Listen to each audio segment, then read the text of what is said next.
এখানে করছি পেঁপের তরকারি, পেঁপে আলু দিয়ে। এখানে কষাচ্ছি পনিরের সব কিছু। এখানে হবে পনির, আর যেহেতু মঙ্গলবার নিরামিষ রান্না। এখানে এই যে পনির হয়ে গেছে, আর একটু হলেই নামিয়ে ফেলবো। আর এখানে যে পেঁপে আলুর তরকারি, এটাও আর একটু হবে, মাখা মাখা হবে। টমি, এই যে আমাদের টমি চলে এসেছে। টমি টমি ওই যে রান্নাবান্না কমপ্লিট হয়ে গেছে। এখানে পেঁপে আলুর তরকারি করেছি, এই যে ঘি গরম মশলা দিয়ে মাখা মাখা। আর এখানে করেছি পনির, ক্যাপসিকাম টমেটো দিয়ে এভাবে করেছি। আজকে আর অন্য কিছু করিনি, এই দুটোই রান্না করেছি। আর এই যে আমার গ্যাস মোছা হয়ে গেছে। আর এই যে এখানে কতগুলো বাসন মাজলাম, এই যে এখানে রাখলাম। আর এখন এই যে কড়াইটা শুধু আছে, আর বাদ বাকি বাসন সুমতিকে বাইরে বের করে দিয়েছি। গাছের পেঁপেই করেছি, 4টা পেঁপে আমার কাছে ছিল, একটা করেছি আর 3টে আছে। আর এগুলো আজকে কেটে রাখবো, আগামীকাল করব কচুটা। আর কচু পাতাগুলো আছে, আগামীকাল শাক করব। এখানে লঙ্কাগুলোকে একটু ঢেলে নিলাম রোদ্রে দেওয়ার জন্য, কিন্তু এই যে আকাশ করলো এখন মেঘলা। এই যে রৌদ্র দেখে একলা বের করলাম, এখন মেঘলা করেছে। আনারসটাও কেটে ফেলবো আজকে, খুব মিষ্টি এটা। আর এখানে যে কাঁঠালি বিচি কালকে ছাড়িয়েছিলাম, সেগুলো একটা পেপারের উপরে দিলাম, যেখানে রোদ আসে, বা বাইরে নিয়ে দিলেও হবে। এই যে আপনাদের দাদাভাইকে খেতে দিয়ে দিলাম, ও খাচ্ছে, ও যাবে কাজে। আর ছেলেও বেরিয়ে গেল কাজে। ঘরের কাজ কমপ্লিট করে এসে এখন এই যে ফুলগুলো সব তুলে নিচ্ছি। আর ঠাকুরের ঘর মোছা, বাসন মাজা এগুলো সব হয়ে গেছে। এখন এই যে ফুলটা তুলে নিচ্ছি, তারপরে স্নান করে পুজোটা দিই।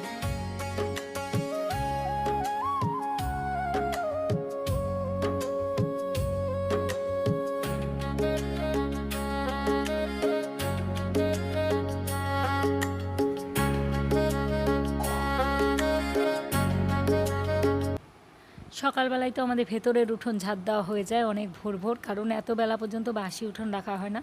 প্রত্যেক দিন আমরা নিজেরাই ঝাঁট দিয়ে দিই। সুমতি আসার পরে সুমতি এই যে বাইরেরটা, এই উঠোনটা ঝাঁট দিয়ে দিচ্ছে। আর এখন আমি এই যে স্নান করে এই কাপড়গুলো সব কেচে এখন আসলাম কাপড়গুলো মেলে দেওয়ার জন্য। সুমতি এখন এলো, এসে ঝাঁট দিচ্ছে। আর আমার যেহেতু কাপড়গুলো সব কাচা হয়ে গেছে, কেচে নিয়ে তারপরে স্নান করেছি। আর এখন এগুলো মেলে দিয়ে তারপরে পুজো দিব।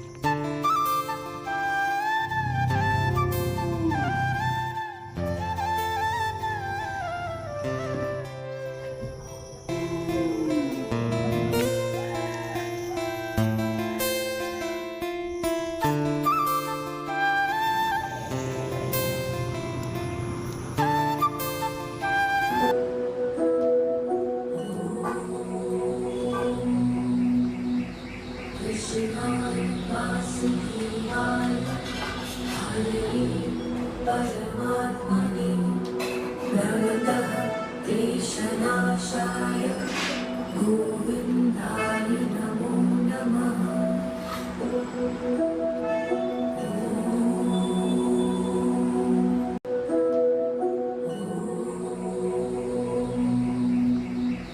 कृष्णाय वासुदेवाय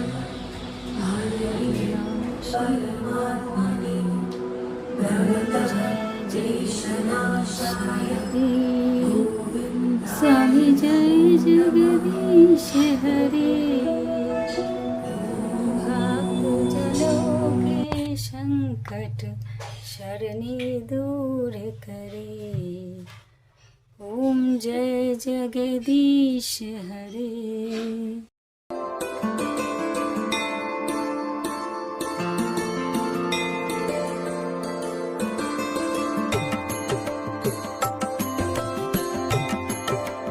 হঠাৎ করে শুরু হয়ে গেল বৃষ্টি, এই যে বৃষ্টি পড়ছে। দৌড়ে গিয়ে সব কাপড়গুলো তুলে আনলাম। বাপরে বাপ, এই দেখুন একদম হাঁপিয়ে গেছি। এত দৌড়, আমি আর আমার যা মিলে সব কাপড় তুললাম। কত কাপড় মেলা ছিল এই জায়গাতে। যাক বাবা, এত রোদের পরে যে একটা বৃষ্টি নেমেছে এটাই একটা স্বস্তি, অনেক শান্তি লাগছে এখন।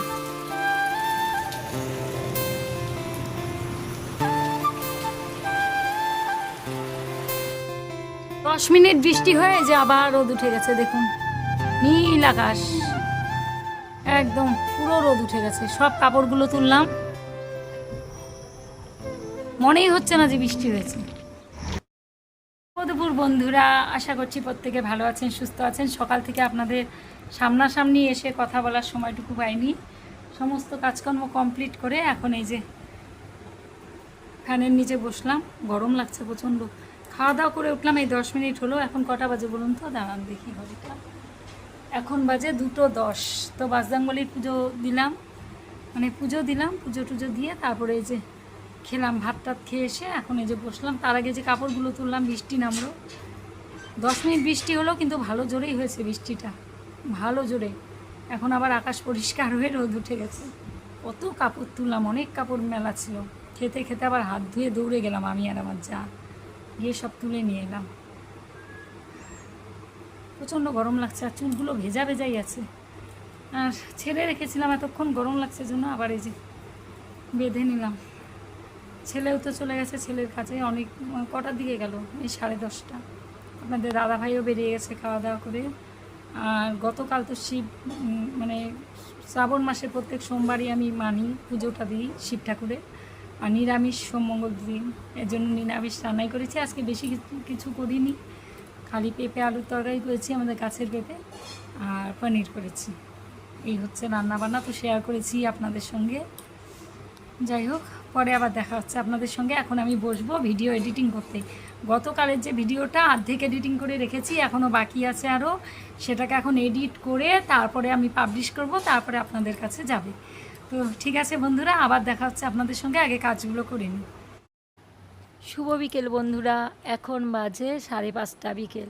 তো চলে এলাম এই যে গাছগুলো লাগানোর জন্য। মামা বাড়ির থেকে যে গাছের ডালগুলো নিয়ে এসেছিলাম জবা ফুলের, সেগুলোকে এখানেই লাগিয়ে দেবো ভাবছি। কারণ বাড়ির সামনে এখন লাগানো যাবে না, প্রচণ্ড জঙ্গল, আর তার মধ্যে বেশি বৃষ্টি হলে সেখানে না জল জমে থাকে, আর জল জমলে গাছগুলো মরে যায়। এই জন্য ভাবছি যে ভেতরেই লাগিয়ে দেবো। গাছগুলো যখন বেঁচে যাবে, তারপরে আমাদের জঙ্গলগুলো তো সব কাটতে হবে বাড়ির সামনে। ভাইটাকে বলেছিলাম, আর এলো না। আর কিছুদিন পরে জঙ্গলগুলো সব পরিষ্কার করাবো, তখন সামনের বাগানে নিয়ে সব এই গাছগুলো এখান থেকে সরিয়ে লাগিয়ে দেবো। এই জন্য এই যে এখানে সব জঙ্গলগুলো একটু কাঁচি দিয়ে ছেটে ছেটে দিচ্ছি। এখানে মানে পরিষ্কার করা হলেও না, একটু বৃষ্টি পড়লে আবার গজিয়ে যায় এগুলো ঘাস জঙ্গল। তাই এই যে কাঁচিটা দিয়ে একটু ভালো করে ছেটে নিচ্ছি, এখানে লাগিয়ে দেব। আপাতত এখানেই থাকবে, কারণ এখানে জল জমে না, এই জায়গাটা একটু উঁচু, গাছগুলো এর জন্য বেঁচে যাবে এখানে। আজ গোলাপ ফুলের ডালটা এনেছিলাম, লাল গোলাপের, সেটাকেও একটা টবের মধ্যে লাগিয়ে দেবো। আর ড্রাগনের চারাটা এখানে এনে রেখেছি টবের মধ্যে, তুলসী গাছের পেছনে। এখানে অনেকগুলো ডাল হয়েছে, বড় বড় ডাল ঝুলেছে। এখন আপনাদের সঙ্গে শেয়ার করব আবার আরেক দিন। দুটো ডালের থেকে কতগুলো ডাল হয়েছে। যাই হোক, যত্ন করে যে বাঁচাতে পেরেছি এটাই বেশি। আমি শুধু চা পাতা আর হচ্ছে ডিমের যে খোসাগুলো থাকে, সেগুলোর মধ্যে তো প্রোটিন থাকে, এই দুটো জিনিসই দেই, আর কিছু দেই না। তো গোলাপ গাছেও ভাবছি ডিমের খোসা আর চা পাতাটাই দেবো, কারণ এর মধ্যে অনেক প্রোটিন আছে। আর গোলাপ গাছে চা পাতা দেওয়া খুবই ভালো। তো আমি যতটুকু জানি না, আপনারা যদি আরও কিছু ভালো জিনিস থাকে দিলে ভালো হয়, মানে ঘরের যেগুলো জৈব সার সেগুলো, তো আমাকে অবশ্যই বলবেন। আপনাদের পরামর্শ মতোই আমি করব সব কিছু। আর আমি তো সব কিছু আপনাদের শেয়ার করি, আপনাদের কথা মতোই অনেক কিছু করি। যেগুলো বলেন আমার ভীষণ ভালো লাগে, কারণ আমি অনেক কিছুই জানি না। একটা মানুষ তো আর সব কিছু জানে না, আমিও অনেক কিছুই জানি না। আপনাদের কাছে শুনে শুনেই সব কিছু করার চেষ্টা করি। তো এই যে এখন এখানে খুঁড়ে, আর মাটিগুলো ভেজা তো এই জন্য নরম, অতটা কষ্ট হয়নি মাটিটা খুঁড়তে। তো এখানে জবা গাছের ডালগুলো লাগিয়ে দিচ্ছি, আর গোলাপটাকে টবের মধ্যে লাগিয়ে দেব, দিয়ে তারপরে জল দিয়ে দেবো গাছের মধ্যে। তারপরে তো বৃষ্টি তো মাঝে মাঝে হবেই, বর্ষাকাল বেঁচে যাবে আশা করছি। আর আগের জবা গাছেও ফুল ধরেছিল, এখন আবার কয়েকদিন থেকে ফুল আসছে না।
সন্ধেবেলা এখন সন্ধেবাতি দিয়ে হনুমান চল্লিশা পড়ে চলে এলাম রান্নাঘরে। আর হনুমান চল্লিশা পড়ার সময় আমি সমস্ত আমার পোশাক ছেড়ে একটা ধোয়া বস্ত্র পরে গঙ্গা জল ছিটিয়ে তারপরে হনুমান চল্লিশা পাঠ করি। কারণ সারাদিনের এগুলো পরে থাকা, নিরামিষ খেলেও তবুও এই জামা কাপড়ে তো পরা যাবে না। এই জন্য এখন আবার চেঞ্জ করলাম, চেঞ্জ করে আগের ড্রেসটা পরে নিলাম। আর এখন এই যে বসিয়ে দিয়েছি আমার পেঁপের তরকারিটা, যেহেতু আছে দুপুরে সেটাকে চাল দিচ্ছি। আর হাতে জল ঢেলে রেখেছিলাম, কারণ ফ্রিজের মধ্যে আমি কোনো জিনিস রাখি না, এই 2 দিন অন্তত করবো যখন একদম শুদ্ধভাবেই করব। আর এখানে চায়ের জল বসিয়ে দিয়েছি, চায়ের জল ফুটছে। আপনাদের দাদাভাই চলে এসেছে, এই কিছুক্ষণ হলো চলে এসেছে, আমি সন্ধে দেওয়ার আগে চলে এসেছি। এখন চা বসিয়ে দিলাম, চা খাবো। আর আমি তো যেদিন শিবের মাথায় জল ঢালি সেদিনও সকাল টকাল থেকে কিচ্ছু খাই না, নির্জলা এইভাবেই শিব ঠাকুরকে জল ঢালি। আবার বাজরাঙ্গলিকেও তাই করি, একদম পুজো টুজো দিয়ে আমি পরে খাই, একদম দুপুরবেলা খাই। তো হয়েই গেছে জি পেঁপের তরকারি। আজকে পেঁপের তরকারিটা খুব ভালো হয়েছিল, খেতে দারুণ টেস্ট হয়েছিল, আমাদের গাছের। তো আজ ভিডিওটা এখানেই শেষ করছি, দেখা হচ্ছে পরবর্তী ব্লগে। সবাই ভালো থাকবেন, সুস্থ থাকবেন। আমার ব্লগগুলো যদি আপনাদের ভালো লেগে থাকে তাহলে চ্যানেলটিকে সাবস্ক্রাইব করে পাশে থাকবেন। দেখা হচ্ছে খুব তাড়াতাড়ি নতুন ব্লগের সঙ্গে। তো আজকের মতো টাটা।